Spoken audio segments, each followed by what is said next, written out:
Well, hello and welcome to the e-commerce podcast with me, your host, Matt Edmondson. Now, this is a podcast all about helping you deliver e-commerce wow. And to help us do just that, today I'm chatting with Fiona Allman-Treen, with a hyphen, from Fat Promotions, about how to plan 12 months of online marketing in 45 minutes. That's a bit of a bold promise, isn't it? But we are going to get into all of that. Yes, we are. So let's do a few housekeeping things before we jump into it. Number one, if you have not done so already, head to the website at ecommercepodcast.net. Sign up to the newsletter because all of the good stuff comes direct to your inbox totally for free. So just go sign up for it. You may as well. It's a good thing to do. And whilst I'm doing this, I am just going to find on my screen the music and just turn it down ever so slightly. There we go. Look at that. It's a wonderful thing. Okay, so let's jump into today's show sponsor, which of course is the legendary, the awesome, the fantastic e-commerce cohort. Oh yes, come join us in e-commerce cohort. It is a monthly mastermind group where we go through all kinds of workshops from expert people who have got a whole bunch of amazing things to teach us about e-commerce. It is a membership group. Prices start at just $14.99 a month, and you can come join in. One of the benefits is, Fiona, we were talking about this before we hit the record button, is if you're in cohort, you can watch the live recordings of the podcast, something that we have just started doing. This is our second week of doing it. Yes, it is. You can come and join us on the live stream. As we do the recording, you can post your comments. You can post your questions to our legendary guests and just have a bit of fun. Why not? So that's part of the benefits of signing up to cohorts. Do check out ecommercecohort.com. Now, let's talk about Fiona. Fiona is the web wizard and growth guru, the creative force behind the globally recognized Hastings-based agency Fat Promotions Limited, which is such a cool brand name. I'm not going to lie. Famous for fusing strategic website design and software systems to fuel businesses and charities worldwide. She is a champion for young entrepreneurship. And when she's not crafting the internet, she's strumming the ukulele just for fun. Now, that's fascinating in its own right. And it's also worth saying, Fiona, as we read the bio, that you are also a fairly new author for a few months of a book called Website Mastery for Business Owners Who Don't Speak Tech. Oh, there you go. You put it on screen. The shameless plug. Which is now, you were saying this is a best-selling book in 9 categories. Yeah, including e-commerce design, which is, I thought, might be relevant to some of your listeners today. So I'm going to hopefully share something useful for them from that. Fantastic.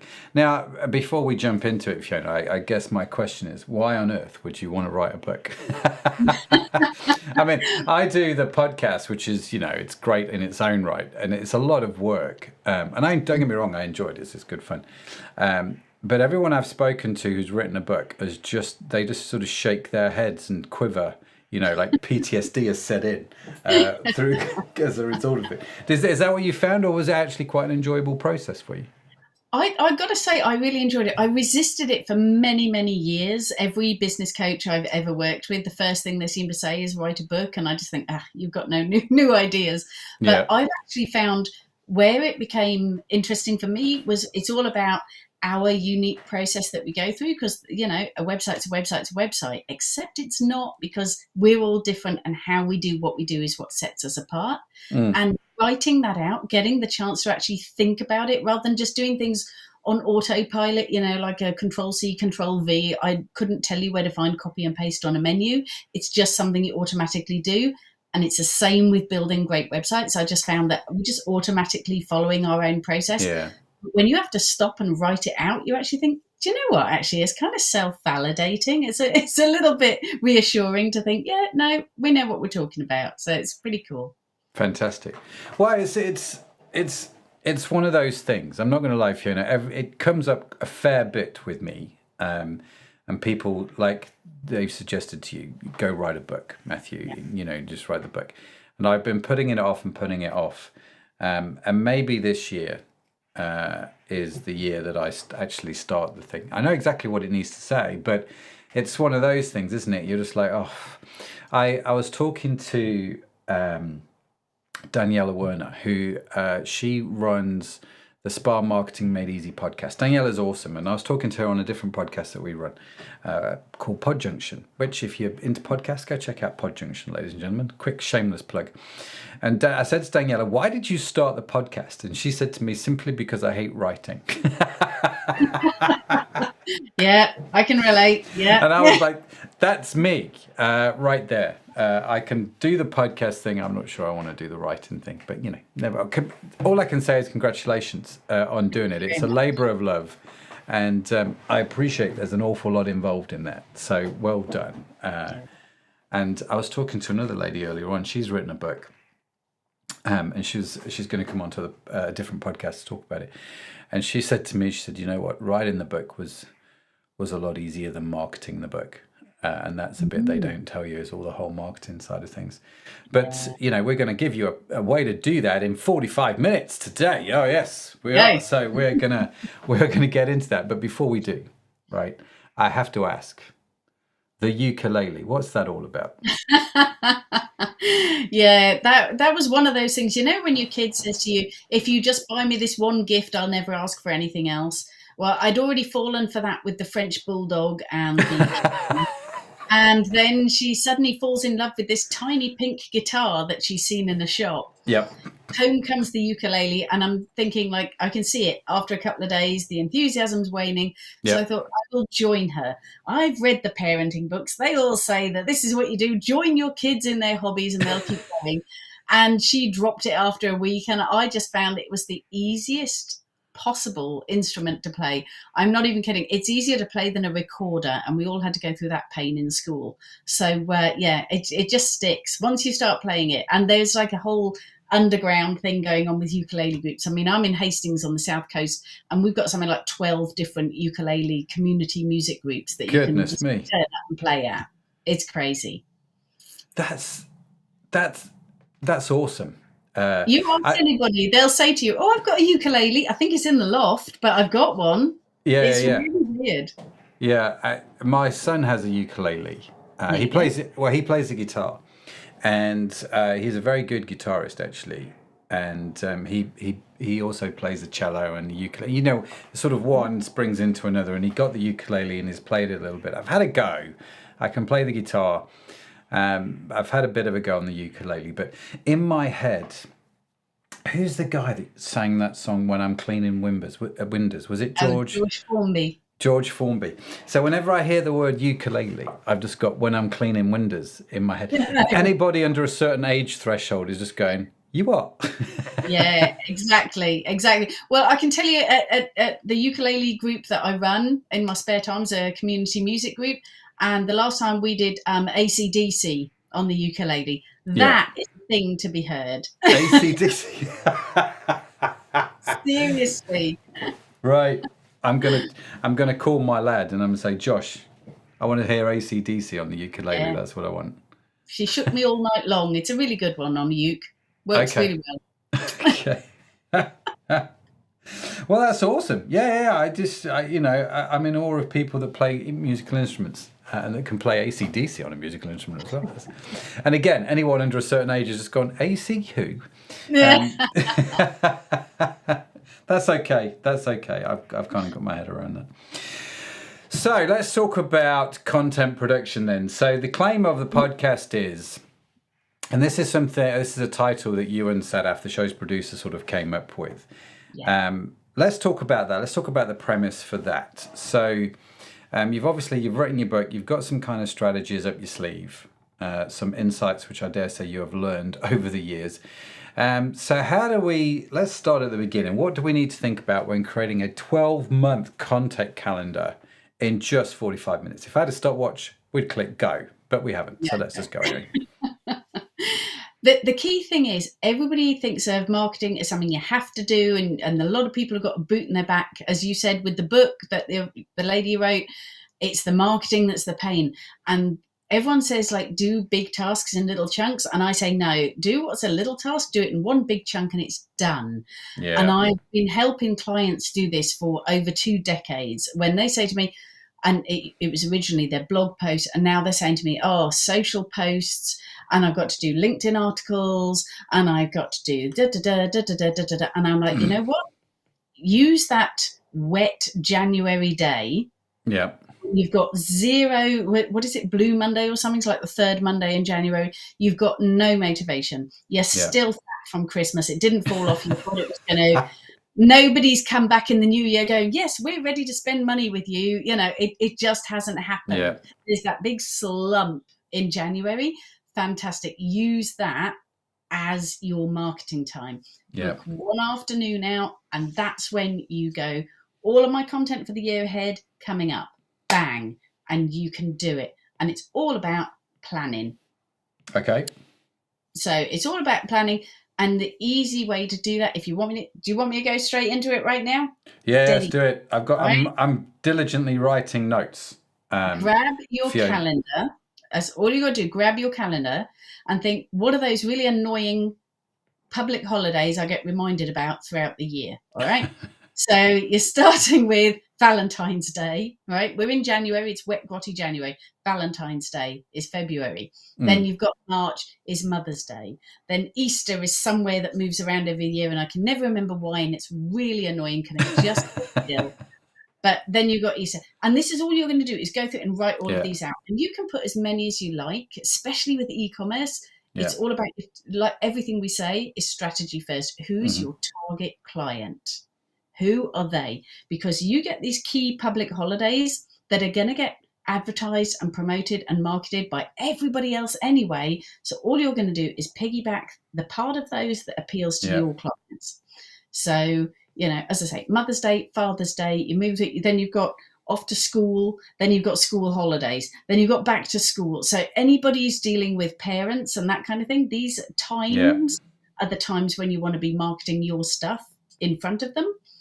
Obviously, you've got summer holidays, you've got September, October, Halloween, Thanksgiving if you're selling stateside coming up, Guy Fawkes, Christmas. Yeah, try explaining Guy Fawkes to anybody outside the UK. Yeah, exactly. It's the weirdest holiday in the world. That's why they have Thanksgiving, so they've got something to talk about between like September and December. Yeah. It's a much better concept than bonfire night, as we like to call it. But no, it's fair play. Sorry, I interrupted you. No, it's cool. And then, of course, then you're coming back round to January, because the only people who don't have time to do this in January is accountants. So they need to move their calendar back a month. They need to be pushing this stuff in October, ready for January. So get those dates in. They're your key starting point. And then get that super clear mental picture of who it is that you're selling to. And think, when do these matter to them? And some of them might not. Some of them might not matter to them at all. Yeah, it's interesting because if I think about, say, one of our e-com companies, Vegetology, right? Now we sell on the website. You won't know this. Some of the listeners will know this. We sell vitamins and minerals. Okay, on the site. Now, Veg is an interesting company because it's predominantly. Our marketing is predominantly aimed at vegans and vegetarians. The supplements are vegan and vegetarian certified. And so there's all kinds of reasons why this is a good thing. But it doesn't preclude meat eaters at all. But it obviously it gives us a bigger pool of people to market to and some more interesting niches.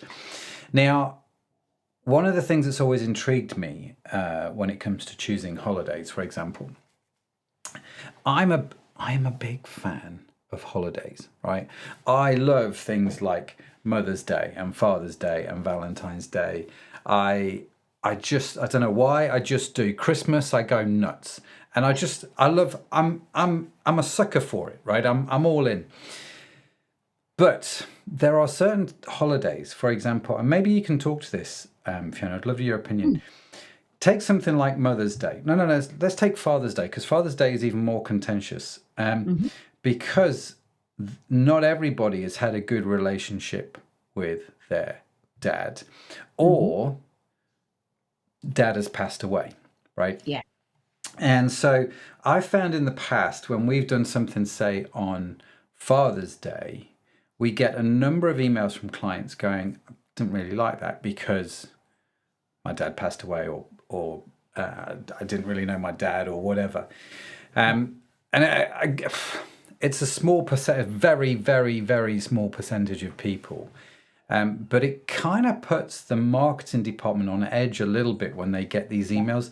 I don't know if it's a complaint. I don't know if I'd call it a complaint, but it's just an email, just kind of observing how some of our clients feel around those holidays. How do you deal with that, do you think? I don't know if you've got any experience with that. I just thought I'd throw it out there. Yeah, no, it's a really good point. And I think what's interesting is culturally, as a society in the UK, we're all a bit peeved about what's gone on the last 3 years, in the years since BC, before COVID. And so there's a lot of people who are like, they're ready for a fight. I mean, I'm not kidding. A lot of my clients people are so grumpy right now. Yeah. So you will get those people who complain. The thing I always say to my clients when they get something like that is you've got two different things to look at. You've got two sides of this coin. Number one is you might have half a dozen, you might have 6 to 10 people who say, actually, that really upset me because I haven't got a dad. I'm an orphan myself, Annie, I can relate. It's not a problem. At the end of the day, I don't expect other people to know that. But right now, people are super sensitive, and they're ready to put finger to keyboard and let you know exactly what they think. The thing to remember is, on the one side of the coin, remember how many people have seen that ad or that post and not complained. Now, we can all get access to this data. We can all see these stats.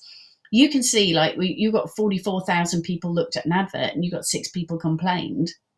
It's not the end of the world. So that's the first thing, is get it in proportion. Yeah. The other side of that coin is to have some sensitivity to it, but you can't be all things to all people. Mm-hmm. Because if you try and be all things to all people, you're a scattergun. And in marketing, scattergun does not pay off. Online, scattergun does not pay off. Yeah. Otherwise, Facebook ads wouldn't make the money they make. You need laser focus. So you're focusing for that moment on people who've got, and it can be as loosely based as, family values. Okay? I don't want to get an email saying, don't forget, I get one from Moonpig every 10 minutes, but particularly around Father's Day. Don't let dad feel unloved. And I'm like, okay, I doubt he's feeling much of anything right now, so it doesn't really bother me. But some people might, if they've just lost their dad, that might be sensitive. Make it less direct. Go general. Yeah. Let's have, thinking of family this weekend. Who do you know who's a great dad? Doesn't have to be yours. Yeah. Doesn't even have to be yours. Yeah. No, that's very good. Who's a great dad? Yeah. Very good point. I like that. I like this. Again, this whole idea of, and we'll come back to the calendar in a second, but just to emphasize the point that you mentioned about being oversensitive. Oversensitive. You said that you end up becoming a scattergun, which is not great for marketing, which I love that phrase. And also, I think you just become quiet. You become beige. It's not like you stand out. You don't stand for something. And a lot of what I'm seeing at the moment, Fiona, around marketing is marketing around standing for something. This is who we are. This is what we stand for. These are our values. If you're like us, great. If you're not, here's a company over here we think can help you, right? Absolutely fine, just not bad people. Yeah, exactly. So stand for something rather than stand for nothing, kind of a thing. And I think when you get these emails and these complaints, the fear is that you just switch it off. Sorry, my phone just went off. That's very unprofessional, isn't it? I'm so glad that wasn't mine. I can't even tell you how glad I am that that was not my phone. I was looking down, thinking, oh no. Please don't be mine. No, it was mine. I'd always put my phone on Do Not Disturb, and this time I forgot. I totally lost my train of thought as well now, but just, ladies and gentlemen, this is what it's like to be a professional podcaster, don't you know? You were saying that standing for something helps you stand out.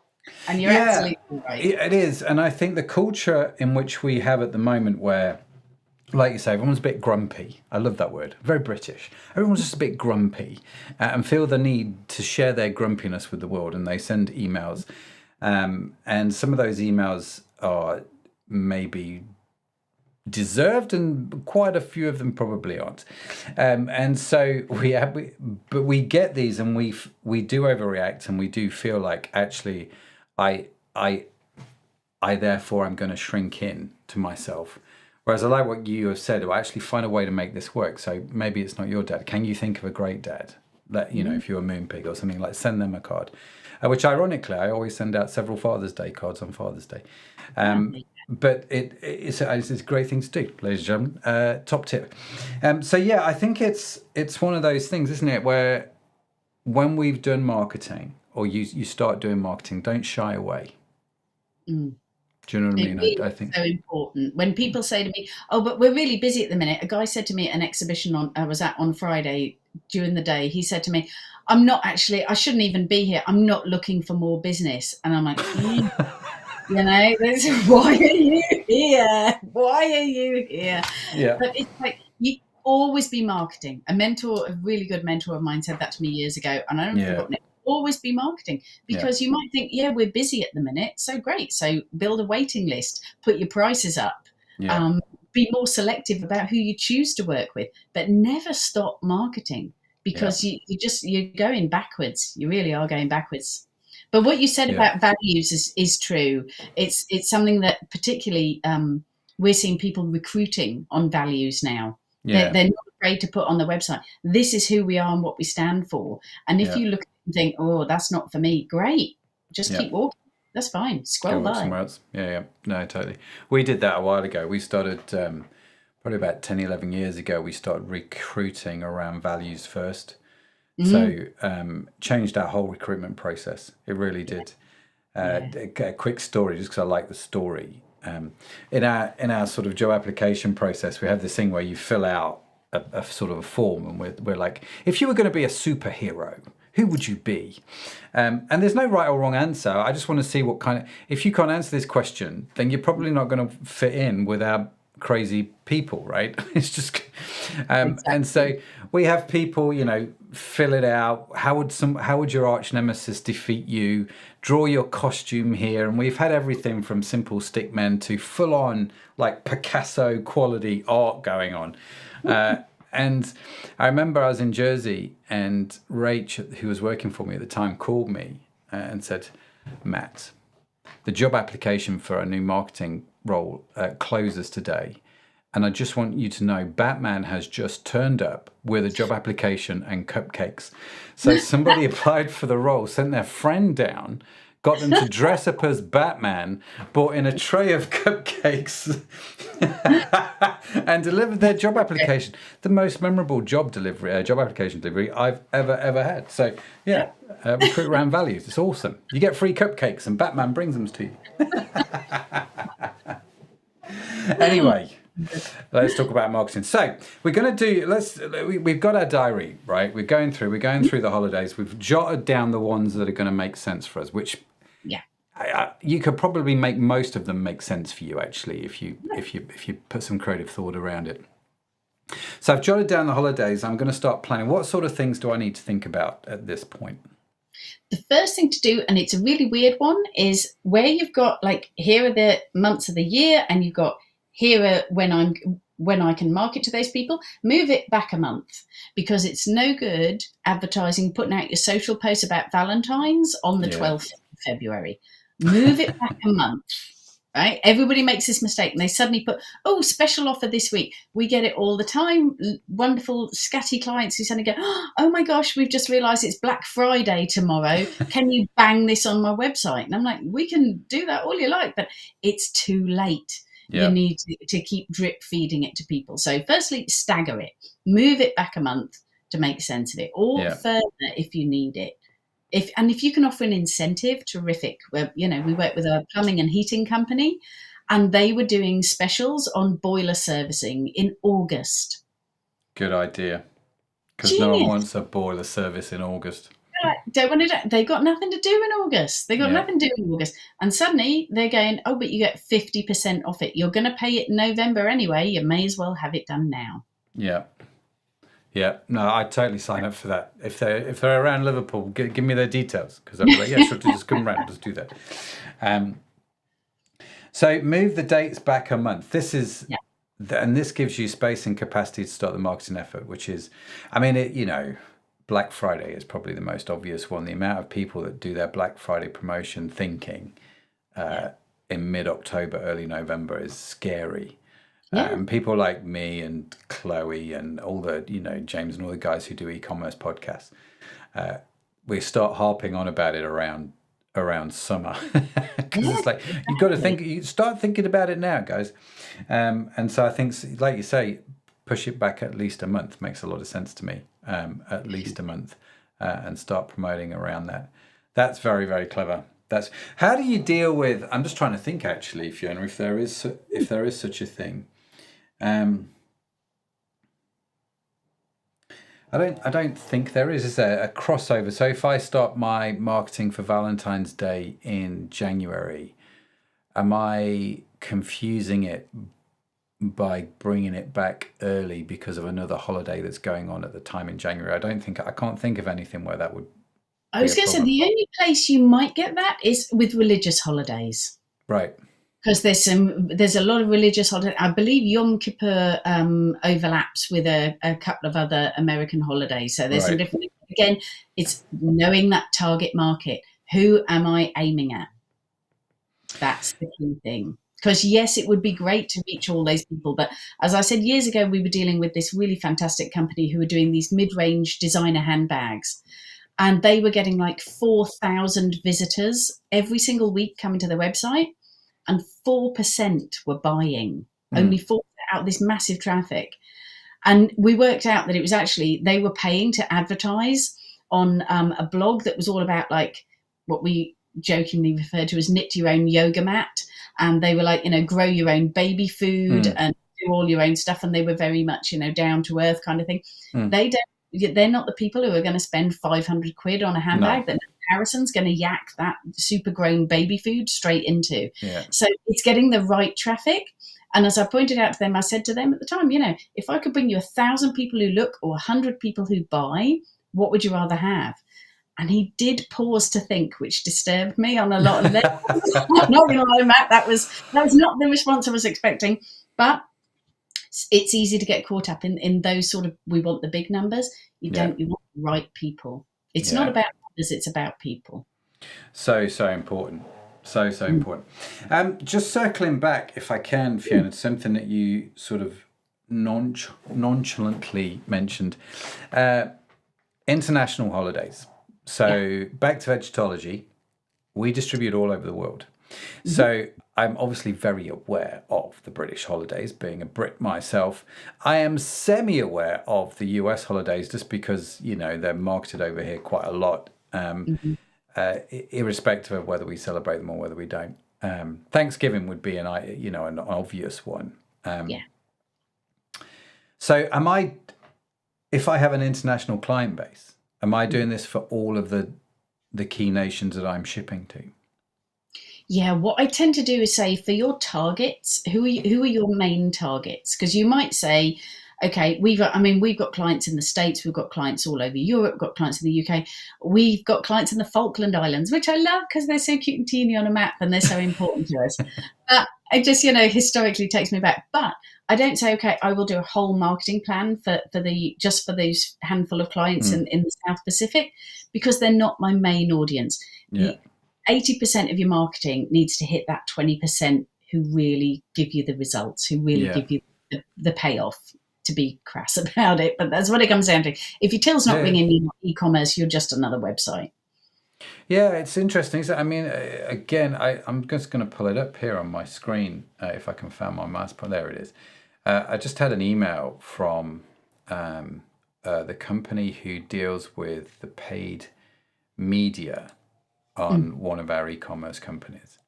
And this is what they said. Overall, week on week, we saw a 1.9% increase in impressions and a 7% increase in traffic, thanks to an improved click-through rate. And they were talking about all the great things they've done. When I looked at all the other stats, like the conversion, that had fallen as well. So we've got more people coming to the website, but less people are buying. So my click-through rate has fallen. Therefore, my cost per click has fallen, if that makes sense. But we're seeing more people. And there's been a 7% increase in, and it's just understanding the right numbers, isn't it? You're looking at that and going, well done for bringing the click-through rates up and the cost down, but my conversion rate has fallen. So we're not getting the quality traffic that we need, are we? Really? And understanding that's critical. It really is. I mean, everything on a website, I did a talk last week. I gave a talk to a whole room full of techies, which was great fun for me. I don't think it's great fun for anybody. But I gave a talk to them about how your website success is not about the technology. It's about the people. Because a website that's just a shop window isn't doing the three things it needs to do. It needs to always be attracting, connecting, and engaging. So attracting means getting the right people there in the first place, which means having that super clear target audience, making sure every message you have speaks to that person, not a company. If you're B2B, that's something I do see people fall down. I go, oh yeah, well I deal with manufacturers. No, you don't. Who's Peter in the operations department? Who runs it? Who is your person? What does he want to feel when he lands on your site? That's what's really important. Getting the right people there is attracting them. Connecting is where your conversion rate comes in. The connection they make, they come to the site and it's all about them. It's not about you. When I say to people, I see people going like, we do this, we sell that, we sell the other, we do the other. You're weeing all over people. Nobody wants that. That's a whole other website. So we want to make it all about them. You got this problem, we have the solution. This is what it looks like. You got this challenge. This is how so-and-so dealt with it using our product. You need to be constantly, it's about them, it's about them. And they go, oh, that's me. And that's what then leads to that third critical piece is engagement. That's when they hit add to order. That's when they add to cart, add to basket, whatever you're calling it. That's where you get that real, the till starts ringing is when you get to that. And that's when you can lose them as well, because people then go, okay, well, it's obvious what to do. You need to make it, especially with e-commerce, so easy. We've all got spoilt to death by Amazon. We've all got spoilt by how easy it is. I want that, click, send it, one click, checkout, bang, done. That's what we want. And we don't care if you're a one-man band or whether you're an orchestra. That's the experience. That I want to feel that easy on that website. Yeah. Very good. Attract, connect, and engage. I've got it noted down here. So I'm going to keep going back to the diary. We've got our holiday dates. We've moved them back a month. We've thought about, straddled. All kinds of good words. We've thought about the internationals. We've thought about religious holidays. What's next on our little list of things to think about here in this 45 minutes? Well, there's the content is obviously going to be the big meat in the sandwich. This is the really important part is your content. And this is where it can be overwhelming. And particularly if you're a business owner creating your own content, it's really hard. Yeah. It really is, because you think, as I said earlier with, copy paste, it's automatic to me. I don't think about it. I might not know the right marketing speak as a business owner. It doesn't matter. Think about what is really working for your business. What are the products that really sell? What is the problem that you solve? And I don't like pain points. When I say what's the problem you solve, and people say, what's a pain point? Do you suffer with this? Does it keep you up all night? How can you not do X, Y, Z anymore? That's depressing. Nobody wants that right now, less than ever. Is that something people want to hear? They want to feel that emotion. We choose when it comes down to what we decide what we're going to buy. We decide what we're going to buy. Okay, I'm feeling lethargic. I'm going to use your supplements now. So I'm feeling lethargic. I've got brain fog. I know I need something. I do my research. And with logic, I decide, I think I need supplements. I think I've heard that this one's good, blah, blah, blah. It's all head stuff. So we decide with logic, but we choose with emotion. It's the oldest story in the world. It's head over heart with emotion. So when I come to your site, I want to really feel heard, understood, and served. So it's okay to talk about the problems that I'm facing, but don't make it a pain point that you can push. I don't know which marketeer came up with that about 5 years ago, but I would love to get rid of that whole thing about pain points, because it's horrible. Don't poke my pain points. Get your fingers to yourself.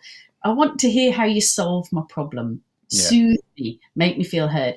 And so that's what you need to do. Write a list is the next thing you've got, is write it. And it doesn't need to be, on this date, I could say that, on this date, and say that. Put your calendar to one side, blank piece of paper. Let's go old school. Pen, retro, and write down. And listen to AC/DC, right? No, listen to AC/DC on the ukulele, and write down. I like fives, so I choose multiples of five. So 15 key things that you solve, or your product solves for somebody. And it's not we sell books, we sell records, we sell this, we sell that. It's what's the problem that you solve. Okay, so if you're feeling, what can we help with? Brain fog, lack of energy. I'm going to your supplements. My kid needs to study, so that one wants to be around exam time. Yeah. Granddad's getting a bit old.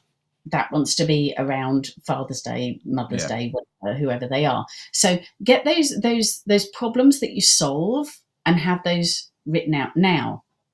Those are just your topics. Great expression I was told years ago: cook once and eat often. So this is where your content comes in. This is where your phone is your friend.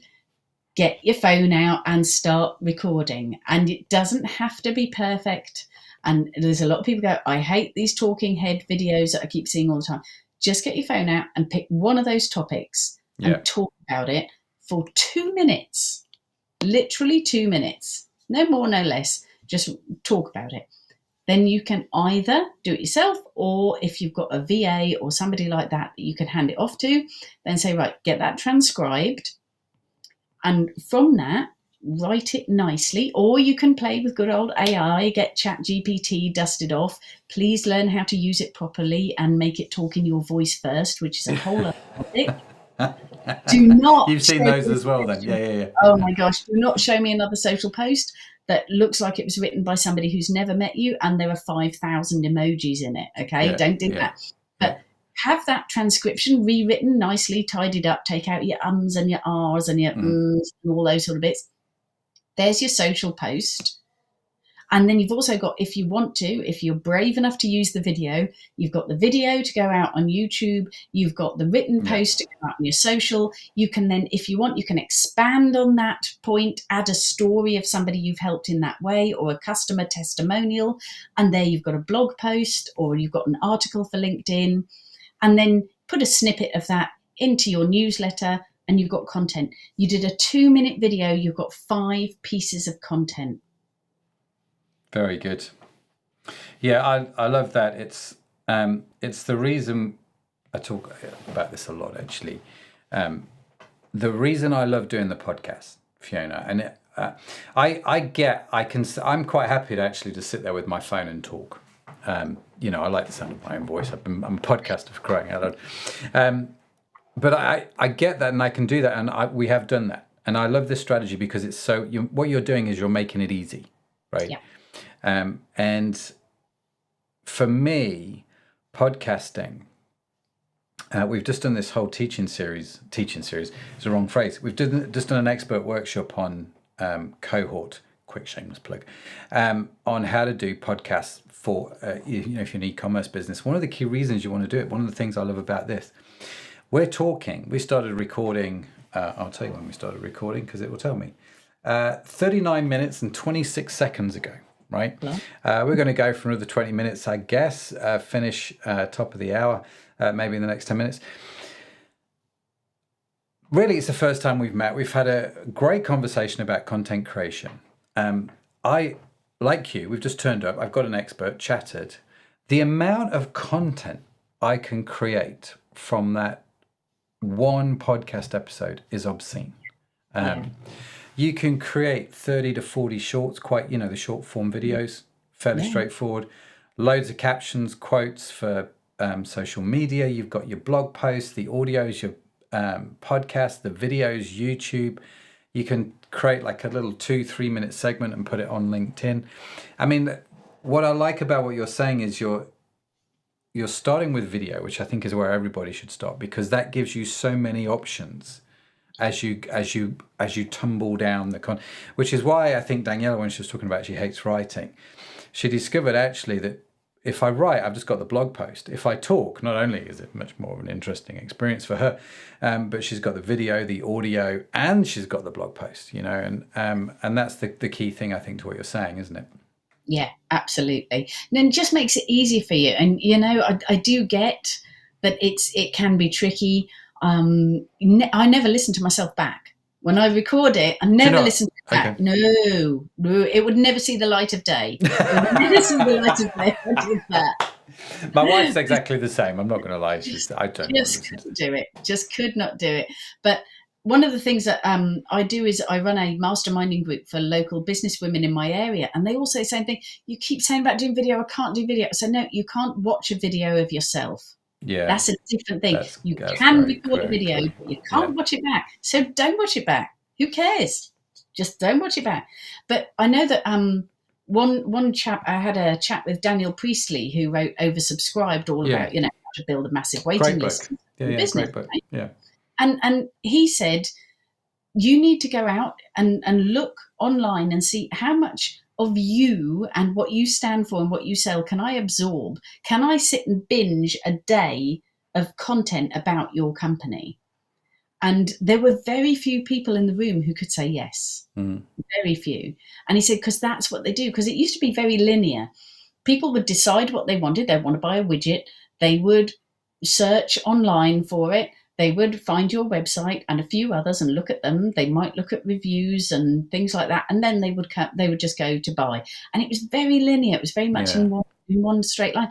Now it's all over the place. Now it's the first thing they do is ask their mates. So they might do that in social. They might do that in real life. They might go out and then look at the reviews, and then they look at something else, and they look at something else, and they bounce. And then they come to your website. So by the time they come to your website, they should already be pre-qualified.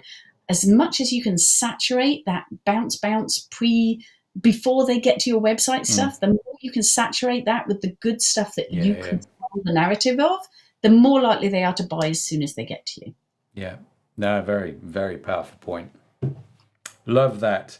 So we've got our calendar, we've got the holidays, we've set them aside, we know what we're doing. And we've jotted down our ideas and we've started to record the Talking Heads videos. What else should we be thinking about? To be fair, once you've done that and you've got all of those topics, calendar is your best friend. Put that regular day in your diary. And it's not once a month. It is every week. Put in 2-hour slot. It can be 2 1-hour slots. Don't do half an hour slots. You won't get anything done. I have 2 1-hour slots. I used to have just a big 2-hour slot, and it just always got pushed back. And that's the days, like, that's my article day, that's my blog day. And all I do is I go to that list of topics. I go, oh yeah, there was that. I already recorded the video. Right, now transcribe it. And this week, let's make it a blog. And then on Thursday, when the next slot pops up, okay, I've already done it as a blog. I've already done it as social. And do track these, because you will forget what you've already done with it. And you don't want to put out the same stuff twice. I have made that mistake, and that was embarrassing. And then just keep adding to it. Okay, now it's an article. Now it's a blog. Now it's something else. And one day it might end up as a chapter in your book. You don't know. You get that? See, that's how to write your book. Yeah, you could just do bite-sized chunks. Love that. Love the cheeky plug. That was very clever. Very well, as an expert, as a professional, looking at that, Fiona. That was great.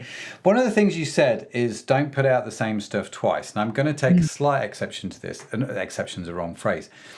Maybe bring us a different way of looking at it, because I'm aware that when I used to blog. I mean, I still technically blog, but the blogs come out of the podcast and stuff. Yeah. I would sit and look at my computer like a lunatic, just waiting for that inspiration to strike. And I'd have a list of things that I'd already blogged about, thinking I can't go anywhere near those because I've already blogged it. And the reality of it was I could totally go near those again because the topic will have evolved. There'll be some more updates. Not everyone's going to read that last one. It's why on the e-commerce podcast at first we're like, well, we've already had someone talk about email marketing. We don't need another email marketing person. You're like, well, no, that's not entirely true, is it? Because everything moves forward and you can talk about this from a slightly different angle or in a slightly different way, but the same topic over and over again, right? Yeah, no, it's a really good point. And the thing is, because especially in technology, in my world, things move so quickly. So it's really important that you do come up with the latest, this, that, and the other. And that's why this was 12 months of marketing, not your whole life of marketing. This is your 12 months. Next month, you're going to come back. Next year, you're going to come back in the same month. You're going to come back in that wet January afternoon. And you're going to think, but they're still the same topics. Yeah, but how's it changed? How has it changed? Immune system. Suddenly, we did a website for a company who they sell a particular supplement which is for immunity. You can only imagine what happened to their sales over the last 3 years because they stopped talking about general health. It's a general health supplement, and they talked about immunity, because that's all people were talking about. Whoosh, up went the sales, straight up the sales. So always make it relevant. You can still use that same list next year, but how is it relevant now? And that's looking at what's happening current and culturally. It's not just what's happening in the news, it's as a culture. Do people still want to take tablets for my supplement? Would they now prefer liquid or whatever? Very, very important. Very good. Love that. So I've got a lot of notes here, Fiona. Is there anything else that in the sort of closing minutes of the show here, any last piece of advice you want to throw in? Oh, there is a great fun one, and that is hidden holidays. I've talked about these key holiday dates all through the year. If you've got a time of year when you know your clients all disappear, like August traditionally was a good one, not so much the last few years.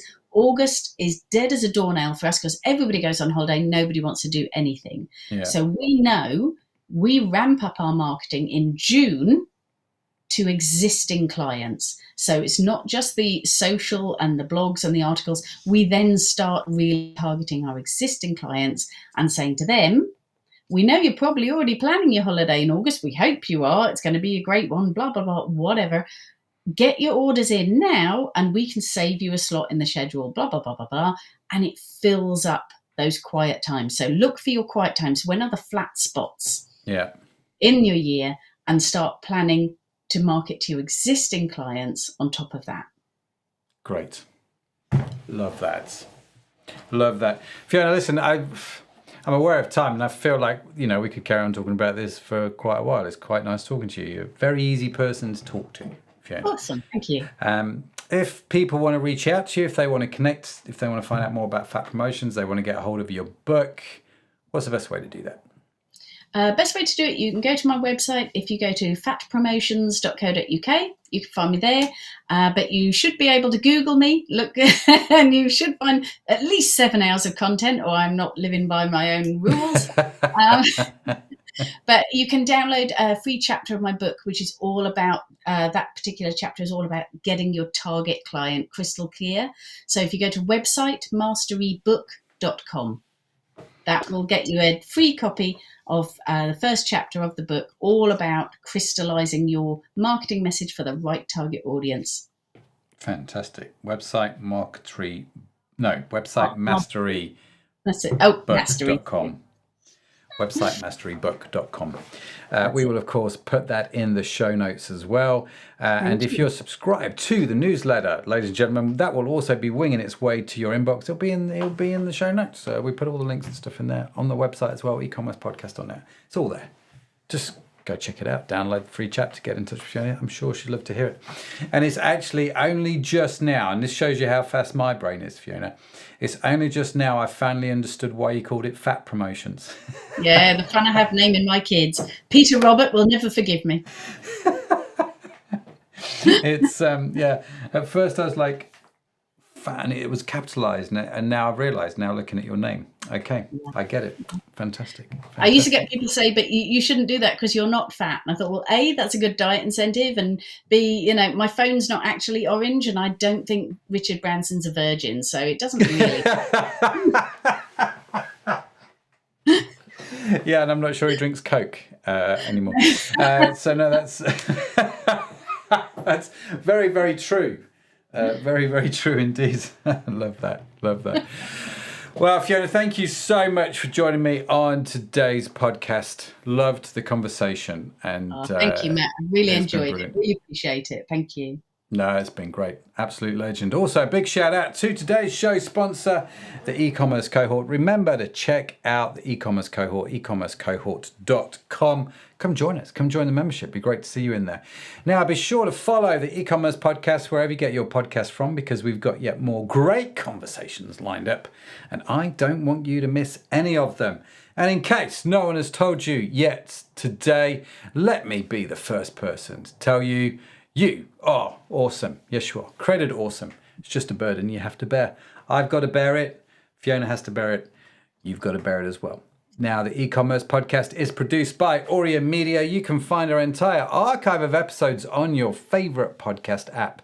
The team that makes this show possible is Sadaf Bainon, Tanya Hutzlak, and a whole bunch of other amazing people. The theme music was written by Josh Edmondson. And as I mentioned, if you'd like to read the transcript or show notes, head over to the website ecommercepodcast.net. It's all there. It's all there. So that's it from me. That's it from Fiona. Thank you so much for joining us. Have a fantastic week wherever you are in the world. I'll see you next time. Bye for now.